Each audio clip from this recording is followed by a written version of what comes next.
1737 में मुगल बादशाह औरंगजेब की मृत्यु हुई। भारत और यूरोप के बीच प्राचीन काल से व्यापारिक संबंध थे। स्थल मार्ग से होने वाले इस व्यापार में अरब सौदागरों की भूमिका महत्वपूर्ण थी। वे भारतीय व्यापारियों कारीगरों से सामान खरीदकर अरब के बाजारों में लाते थे, जहां यूरोप के व्यापारी खरीदकर अपने देशों के बाजार तक पहुंचाते थे। इस तरह के व्यापार से यूरोप के लोग तक ये सामान पहुंचते पहुंचते काफी महंगा हो जाता था।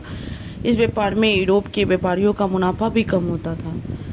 15वीं शताब्दी के आसपास यूरोप के व्यापारियों ने लाल सागर से होते हुए स्थल मार्ग से भारत आना शुरू किया था। कौन सागर से? तो लाल सागर से। सर्वप्रथम सफलता पुर्तगाल के नाविकों को मिला था। ये क्वेश्चन बीपीएससी टी 3 में पूछा था कि सर्वप्रथम किसने आया था? पुर्तगाल का नाविक वास्को डी गामा 1498 ईस्वी में यूरोप से होकर अफ्रीका का चक्कर लगाता हुआ उत्तर महासागरीय केप ऑफ गुड होप के मार्ग से भारत के पश्चिमी तट स्थित कालीकट बंदरगाह पर पहुंचा। कौन बंदरगाह? कालीकट बंदरगाह। वास्को डी गामा भारत से गरम मसालों को लेकर जाता लौटे, उसे बेचकर यात्रा पर हुए खर्च लागत से 60 गुना लाभ हुआ। उन्हें कितना लाभ हुआ? 60 गुना लाभ। किसको? वास्को डी गामा को। किस चीज से? गरम मसाला से। कालीकट, गोवा, दमन द्वीप एवं हुगली के बंदरगाहों में व्यापारी कोठियां स्थापित की। उन्होंने भारत में राजनीतिक सत्ता स्थापित करने का प्रयास भी किया। Vasco D gamma. पुर्तगाली व्यापारी की सफलता ने यूरोप के दूसरे देशों के व्यापारियों को भी उत्साहित किया। वे भी उसी रास्ते से भारत आने लगे। पुर्तगाल के अलावे हॉलैंड, इंग्लैंड, फ्रांस तथा डेनमार्क की कंपनियां प्रमुख थी। 200 वर्षों तक अंग्रेजों का शासन हमारे देश पे रहा। ईस्ट इंडिया कंपनी की स्थापना 31 दिसंबर 1600 को इंग्लैंड के कुछ व्यापारियों ने लंदन में ईस्ट इंडिया कंपनी की स्थापना की। इंग्लैंड की महारानी एलिजाबेथ प्रथम ने इस कंपनी को 15 वर्षों के लिए पूर्व एशिया के देशों के साथ व्यापार करने का एकाधिकार दिया था। किसने? इंग्लैंड की महारानी एलिजाबेथ प्रथम ने। ईस्ट इंडिया कंपनी को चुनौती देने वाली अन्य दूसरी यूरोपीय कंपनियां नहीं थी। पुर्तगाल तो पहले से ही भारत के साथ व्यापार कर लाभान्वित हो रहा था। इसके साथ ही हॉलैंड, फ्रांस एवं डेनमार्क जैसे व्यापारिक कंपनियों ने भी इंग्लैंड की ईस्ट इंडिया कंपनी से टकराने लगे। जैसे बारीक सूती कपड़े, रेशम, मलमल, नीम सोडा आदि खरीदती थी। यूरोप में सूती कपड़ों का उत्पादन बिल्कुल ही नहीं होता था। वहाँ सूती कपड़े का उपयोग गर्मियों में किया जाता था। उन्हीं वस्त्रों के अंदर अस्तर के रूप में जाड़ों में भी किया जाता था। भारत के मसालों की बहुत ज्यादा मांग थी। ठंडा प्रदेश होने के कारण यूरोप के लोगों के भोजन में मांस का उपयोग काफी होता था, जिसे स्वादिष्ट बनाने के लिए मांस को लंबे समय तक उपयोग में बनाए रखने के लिए इन मसालों का उपयोग किया जाता था। जाड़े के मौसम की भयानक सर्दी में केवल इन्हीं साधनों का प्रयोग कर यूरोप के लोग मांस खा सकते थे। वाणिज्यवाद का मतलब लाभ कमाने के उद्देश्य से की गई व्यापारिक गतिविधियां आती हैं। इसमें किसी देश की संपदा का अंदाजा उसके पास जमा मूल्यवान धातुओं, विशेषतः स्वर्ण की मात्रा पर निर्भर करता है। नील का इस्तेमाल कपड़ा रंगने के लिए होता था। सोडा बारूद बनाने के काम आता था। यूरोप में इन सभी चीजों का अभाव था। यूरोप में उत्पादित बहुत चीजें भारत के लोगों के काम आती थी, इसलिए यूरोप की कंपनियां मुख्य रूप से सोना और चांदी देकर भारत से सामान खरीदती थी। अधिक से अधिक सामान खरीदने तथा उससे अधिक से अधिक मुनाफा कमाने के लिए छोटी कंपनियों में होड़ लगी रहती थी। सबसे ज्यादा फायदा भारत के कारीगरों और छोटे व्यापारियों को होता था। उनका सामान तैयार होने से पहले ही बिक जाया करता था, वह भी काफी अच्छे दामों पे। इस होड़ की एक दूसरा पक्ष भी था। जो कंपनी ज्यादा वस्तुएं लेकर यूरोप के बाजार में जाती थी, उसे ज्यादा मुनाफा होता था। भारत में खरीदा जाता उसे जहाजों पर लादे जाने तक सुरक्षित रखने की आवश्यकता होती थी। कंपनी जो माल खरीदती थी उसको, यह खरीदा गया माल फैक्ट्री में रखा जाता था। इस शब्द का अर्थ वस्तु बनाने की जगह से न होकर ऐसे गोदाम से था जिसकी किलीबंदी हो सके, जो दीवारों से घिरा हो, जहां आक्रमणकारी से बचाव हो सके। इन फैक्ट्रियों की सुरक्षा के लिए सैनिकों की भर्ती की जाती थी, जिसे नियमित ट्रेनिंग दी जाती थी। अंग्रेज फ्रांसीसी संघर्ष 18वीं सदी के आरंभ तक अंग्रेज और फ्रांसीसियों ने अन्य यूरोपीय कंपनियों को उनके महत्वपूर्ण स्थलों से हटा दिया, जो उन्होंने एशिया और यूरोप के बीच व्यापार के लिए स्थापित किए थे। इंग्लैंड की ईस्ट इंडिया कंपनी का मुख्य मुकाबला सीधे रूप से फ्रांस की फ्रेंच ईस्ट इंडिया कंपनी से थी। इंग्लैंड और फ्रांस की सरकारें भी अपनी अपनी कंपनियों के संघर्ष में पूरा समर्थन करते थे। मुगल शासन कमजोर हो चुका था, उसकी जगह अनेक छोटे छोटे राज्य अस्तित्व में आ चुके थे। इंग्लैंड की ईस्ट इंडिया कंपनी ने भारत में कई जगहों जैसे सूरत, मछलीपट्टनम, हुगली, पटना, कासिम बाजार आदि जगहों पर अपनी फैक्ट्रियां की स्थापना की। फ्रांसीसी ईस्ट इंडिया कंपनी की भी फैक्ट्रियां थी। पूर्वी तट पर चंद्रनगर, बालासोर एवं पश्चिमी तट पर माही में फैक्ट्रियां स्थापित की थी फ्रांसीसियों ने। फ्रांसीसियों का प्रधान कार्यालय दक्षिण पूर्वी समुद्री तट पौडुचेरी, वर्तमान पुदुचेरी में था। उत्तर प्रदेश में अंग्रेजों का प्रमुख केंद्र फोर्ट सेंट जॉर्ज मद्रास में था। उस समय यूरोप में भी इंग्लैंड और फ्रांस के बीच प्रतिद्वंदिता थी। यूरोप में जब इन दोनों देशों में संघर्ष आरंभ हुआ तो भारत में भी इन दोनों कंपनियों के बीच संघर्ष हुआ। दक्षिण भारत में कर्नाटक से हुई इसकी शुरुआत। कर्नाटक मुगल साम्राज्य का एक शोभा था। सन 1740 के आसपास कर्नाटक के नवाब यह देखकर कि उसके सूबे में फ्रांसीसी की शक्ति बढ़ती जा रही है, उनके खिलाफ सेना भेजी। युद्ध में कर्नाटक की सेना हार गई। इस लड़ाई परिणाम ने सिद्ध कर दिया कि एक छोटी सेना भी यदि सैनिकों में अनुशासन हो तो परिणाम नियमित रूप से अलग होता है। छोटी सेना भी सैनिकों को अनुशासन में नियमित रूप से प्रशिक्षण वेतन दिया जाए, विकसित नई बंदूकें दी जाए तो भारतीय सैनिकों की बड़ी सेना को भी हरा सकती है। सन 1750 के आसपास कर्नाटक में उत्तराधिकारी का संघर्ष शुरू हुआ, जिसमें फ्रांसीसी एवं अंग्रेज कंपनियां आमने सामने आ गई। कंपनी अपनी पसंद के व्यक्ति कर्नाटक का नवाब बनाने में सफल रही और फ्रांसीसियों को बड़ा झटका लगा। अंग्रेज और बंगाल। कर्नाटक के बाद संघर्ष का क्षेत्र दक्षिण से उत्तर पूर्व की ओर बंगाल में स्थानांतरित हो गया। बंगाल में अंग्रेजों ने कलकत्ता में अपनी फैक्ट्री स्थापित कर ली। बिहार और उड़ीसा भी शामिल थी। बंगाल के दीवान मुर्शिद कुली खान ने अपने को एक स्वतंत्र शासक घोषित कर लिया था। वैसे वो मुगल बादशाह को नियमित कर भेजते थे। मुर्शिद कुली खां के बाद अली वर्दी खां 1740 में बंगाल का नवाब बना। उसने बंगाल में कुशल प्रशासन कायम किया। अली वर्दी खां ने यूरोप के व्यापारियों को हमेशा अपने नियंत्रण में रखने का प्रयास किया। उसके बाद उसकी नाती सिराजुद्दौला नवाब बना। सिराजुद्दौला के नवाब बनने पर उसके परिवार के सदस्यों के बीच साजिश और झगड़े शुरू हो गए। इन साजिशों ने ईस्ट इंडिया कंपनी को बंगाल में हस्तक्षेप करने का अवसर दे दिया। एक अंग्रेज इतिहास लेखक एस.सी. हील उस समय के बंगाल के किसानों के बारे में लिखता है कि 18वीं सदी के मध्य में बंगाल के किसानों की हालत उस समय के फ्रांस या जर्मन के किसानों की हालत से बढ़कर थी। उस समय के शहरों की हालत पर नजर डाली जाए तो बंगाल की राजधानी मुर्शिदाबाद के बारे में स्वयं प्रसिद्ध अंग्रेज सेनापति क्लाइव ने भी लिखा था।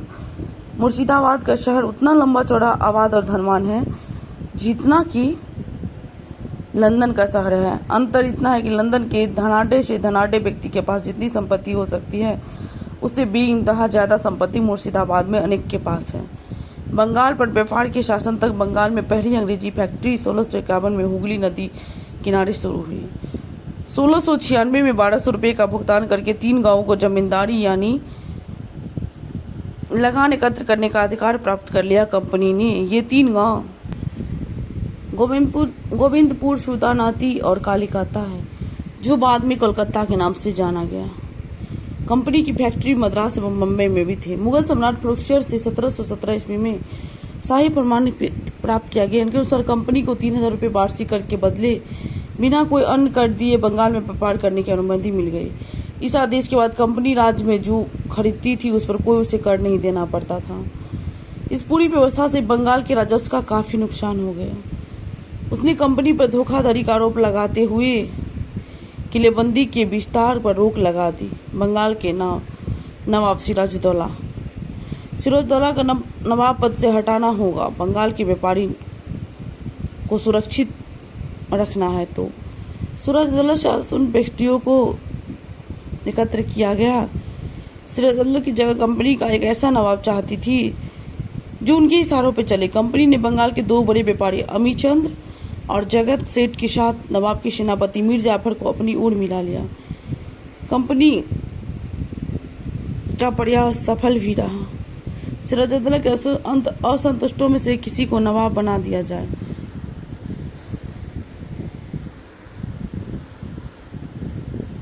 जवाब में सिराजुद्दौला ने अपने करीबी 30,000 सिपाहियों के साथ कासिम बाजार में इंग्लिश फैक्ट्री पर हमला बोल दिया। कंपनी की सेना को नेतृत्व रॉबर्ट क्लाइव कर रहा था।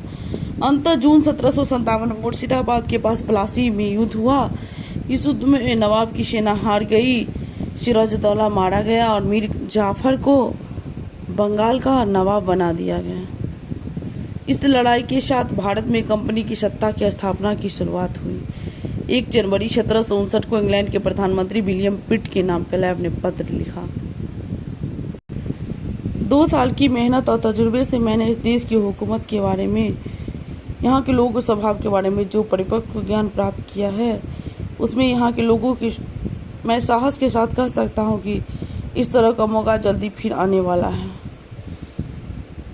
इस जीत के बाद कंपनी का कर मुक्त व्यापार पुनः आरंभ हो गया। मीर जाफर ने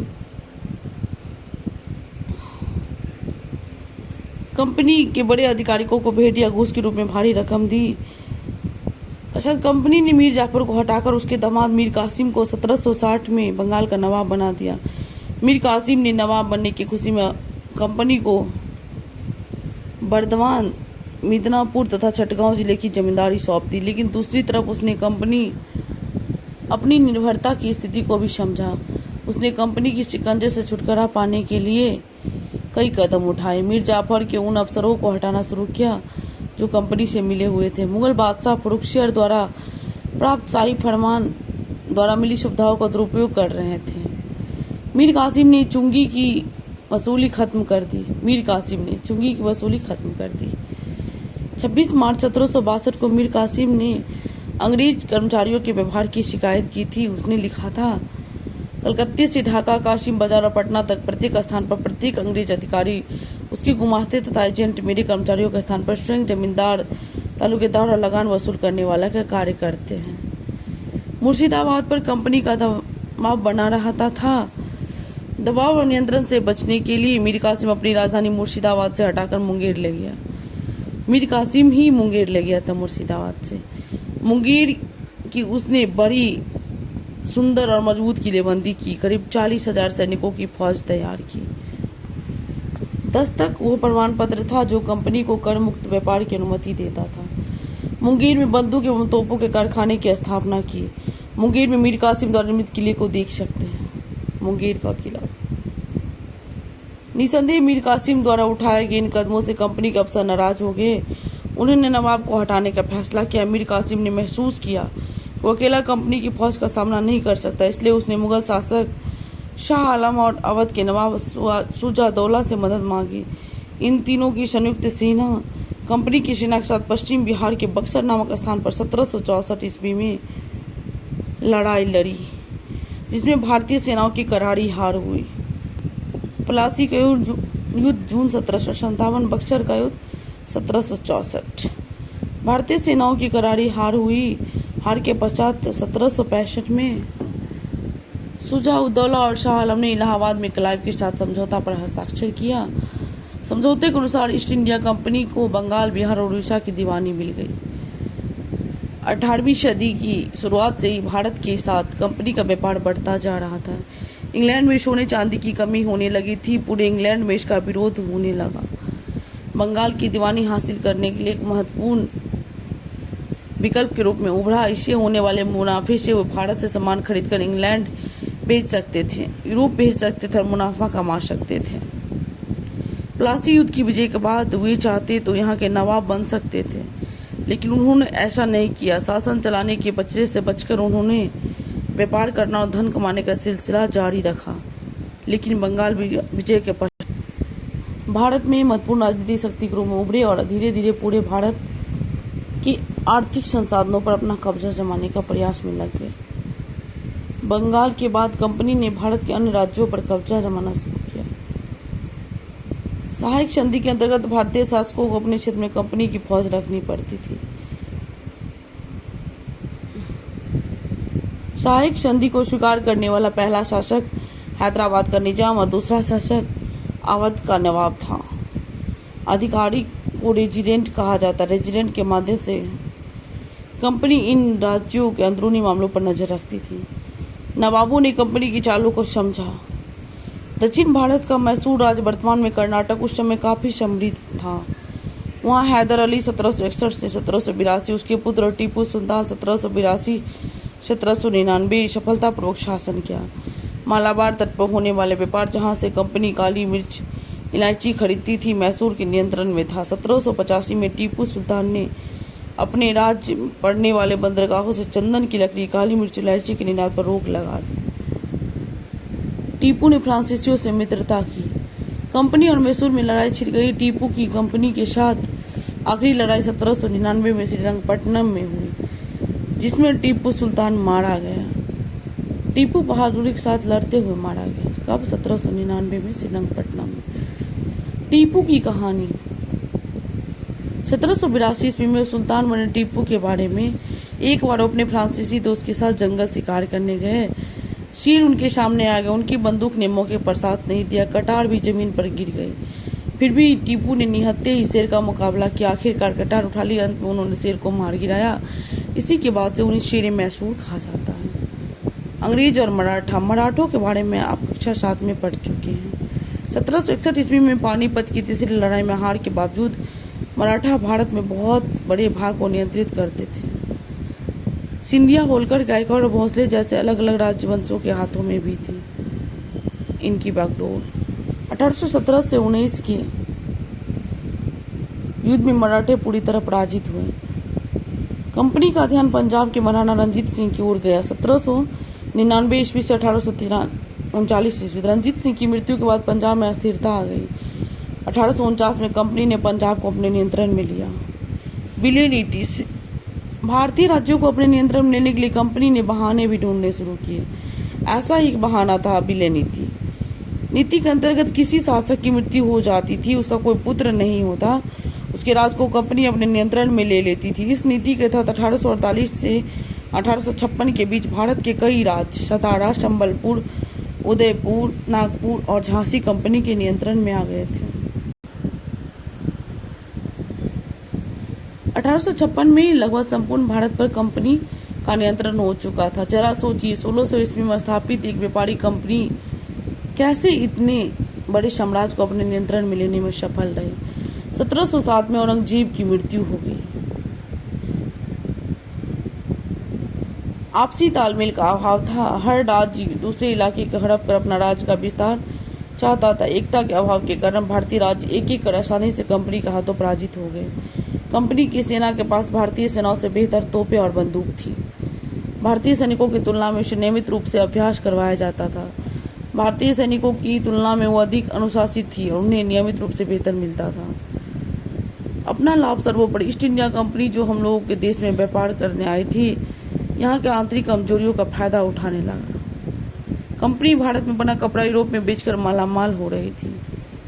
जब इंग्लैंड में कपड़े के कारखाने लग गए थे तो वहाँ का बना कपड़ा दूसरे सामान भी भारत में आने लगे। भारत में से हुई कपास खरीदकर अपने देश के कारखाने को बेचती। वह भारत में कई जरूरी फसलें उगाकर उन्हें दूर दूर बेचती, जैसे नील, पटसन, अफीम, गन्ना, चाय। कंपनी के 8 राज्यों में लूट खसोट धोखाधड़ी मची हुई थी। भारत और यूरोप के बीच स्थल मार्ग से होने वाले व्यापार में व्यापारी या सौदागर महत्वपूर्ण भूमिका थी। कंपनी द्वारा खरीदा गया माल फैक्ट्री में रखा जाता था। एक के बाद एक कई लड़ाइयों ने मराठों को कमजोर कर दिया। हैदराबाद ने अंग्रेजों के साथ सबसे पहले सहायक संधि को स्वीकारा। अंग्रेजों ने विलय नीति का अनुसरण किया। विलय नीति का अनुसरण करने वाला प्रथम राज्य सतारा है। यूरोप के व्यापारी भारत में अपना माल बेचने और बदलने में सोना चांदी लेने आए थे। गलत है, सोना चांदी लेके आते थे और सामान लेके जाते। ईस्ट इंडिया कंपनी को भारत में व्यापार करने का एक अधिकार मिला। सही है। भारतीय राज्य एकता के अभाव में एक एक अंग्रेजी शासन के अधीन चले गए। सही है। कर मुक्त व्यापार से बंगाल के राजस्व की काफी नुकसान हो रहा था। सही है। कंपनी की सेना की जीत हुई क्योंकि उनके पास भारतीय सेनाओं से बेहतर तोपें और बंदूक थी। ये भी सही है।